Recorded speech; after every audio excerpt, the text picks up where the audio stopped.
আমরা আছি এখন মিরিঞ্জা বাজারে। আমরা পাহাড় থেকে নামলাম, তো আমাদের পরবর্তী একটা ব্লগ শুরু, যেটা হচ্ছে আমরা সাতকানিয়া বের হব। এর মধ্যে আমাদের আলীকদম রোড দিয়ে আলীকদম, থানচি, ডিম পাহাড়, বান্দরবন শহর, এতে আমাদের হয়তো বা কোনো নীলগিরি যাওয়ার ইচ্ছা আছে। জানি না এই সময় কী ভিউ থাকবে, তবে আমাদের আজকের উদ্দেশ্যটা হচ্ছে পাহাড়ি রাস্তাটা ভ্রমণ করে। আমরা চাইলে এদিক দিয়ে চকরিয়া হয়ে বের হতে পারতাম, কিন্তু আমরা বান্দরবন শহর হয়ে বের হব। তো সাথে থাকুন প্লিজ। দেখে খুব ভালো লাগছে যে আমাদের পিছনেই একটা চন্দ্রা পরিবহন দেখা যাইতেছে, আমাদের মাদারীপুরের।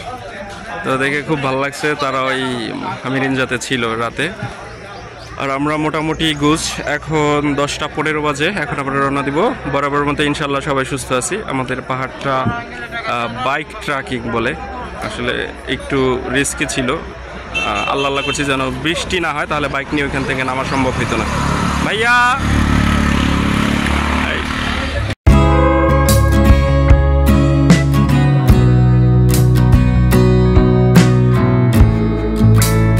আমরা মিরিঞ্জা বাজার থেকে একটু সামনে আছি এবং সামনে আলীকদম আবাসিক এবং ডান দিকে মারায়ন্তং।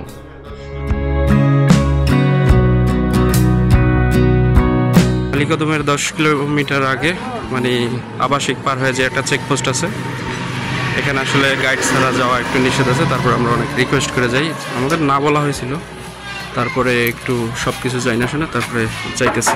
তবে যাওয়াটা, একা যাওয়াটা রিস্ক। আর সেই ক্ষেত্রে কম হলেও 4টা ভোটার আইডি কার্ডের কপি নিয়ে আসা বাধ্যতামূলক।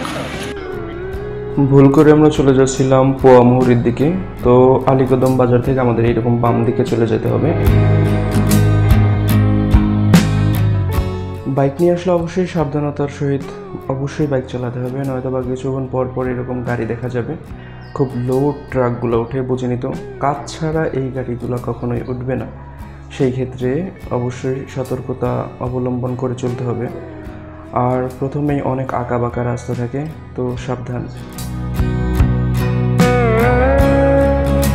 একটা চেকপোস্ট আবাসিক 17, আসলে অনেক জবাবদিহি করতে হয়। আসলে ট্যুরিস্ট মূলত যাওয়া নিষেধ, আমাদের ভালোর জন্য এটা। তারপর আমরা যাইতেছি অনেক রিকোয়েস্ট করে।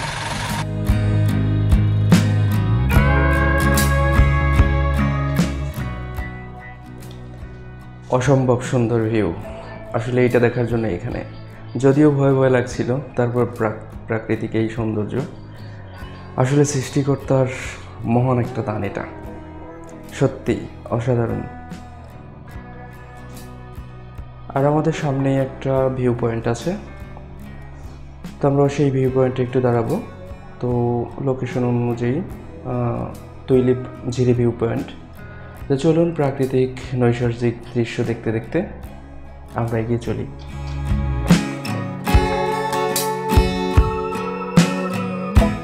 তুইলিপ ঝিরি ভিউ পয়েন্ট, এটা থানচি থেকে মোটামুটি 10-12 কিলোমিটার আগে। আমার সঠিক রাস্তাটা মনে নেই কত কিলোমিটার, বাইক নিয়ে প্রথম। তো আমরা এখানে প্রচণ্ড রৌদ্র, আমাদের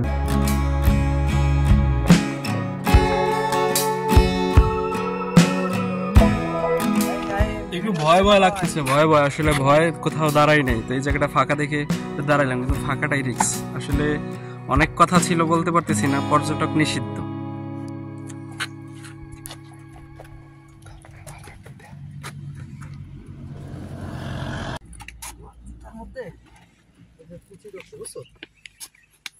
সবাই প্রায় হাফসাপ অবস্থা। কেমন ফিলিংস মামা? দেখতে তো অনেক সুন্দর, কিন্তু মামা খুব ভয় পাইছি। ভাইয়া ভয় আসলে আপনি কি পাইছেন নাকি? ভয় অনেকটাই পাইছি, কিন্তু এখন ভয় কেটে গেছে। কিন্তু ভয় না পাইলে তো মামা জয় করা যায় না। যেখানে ভয় সেখানে অ্যাডভেঞ্চার। মানে এরকম যে ট্যুর দেখাও, এরকম যারা ট্যুর দেবো কখনো চিন্তাই করতে পারিনি। মানে বলার মতো না।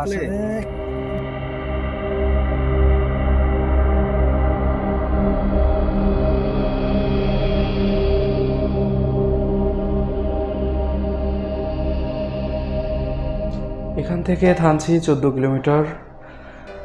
আর অবশ্যই সতর্কতার সাথে বাইক চালাতে হবে, কারণ অনেক রিস্কের মধ্যে দিয়ে পাড়ি দিতে হইতেছে।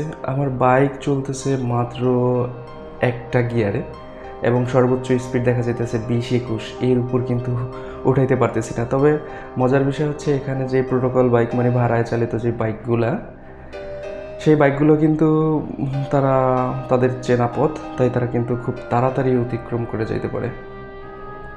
আমরা আছি কিন্তু ডিম পাহাড়ের কাছাকাছি, তো ডিম পাহাড় দেখার অপেক্ষায় আছি।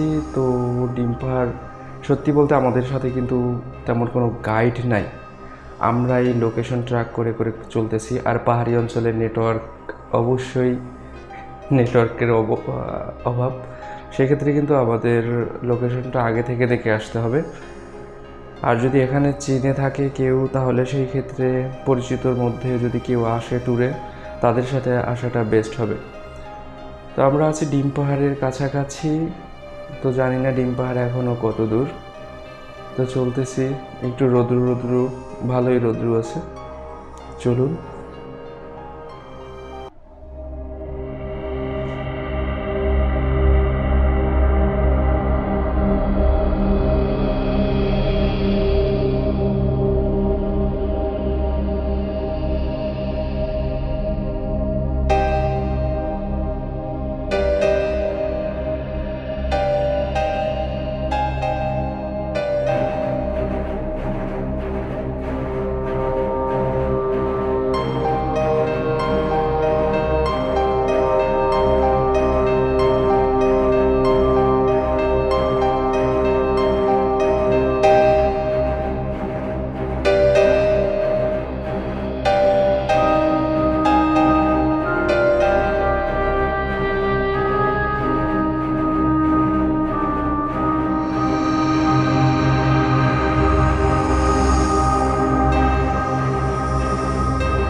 আমরা ডিম পাহাড়ের তলদেশের কাছাকাছি চলে আসছি।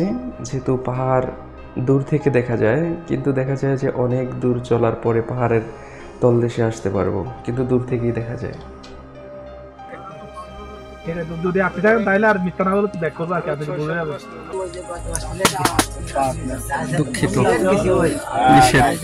আর যাওয়া হলো না, যেতে পারি না। তো ব্যাগে আসছি, আবার একটু ডিম পাহাড়টার রিভিউ চলছে। আমরা ডিম পাহাড়ের অপোজিটে আছি। তো যাই হোক, আমরা আবার সেই ব্যর্থ প্রেমিক হয়ে ফিরে যাচ্ছি। তো খারাপ না, গন্তব্যস্থলে না যেতে পারলেও আমরা কিন্তু আসলে অনেকটা পথ পেরিয়ে আসছি। তো ঠিক আছে।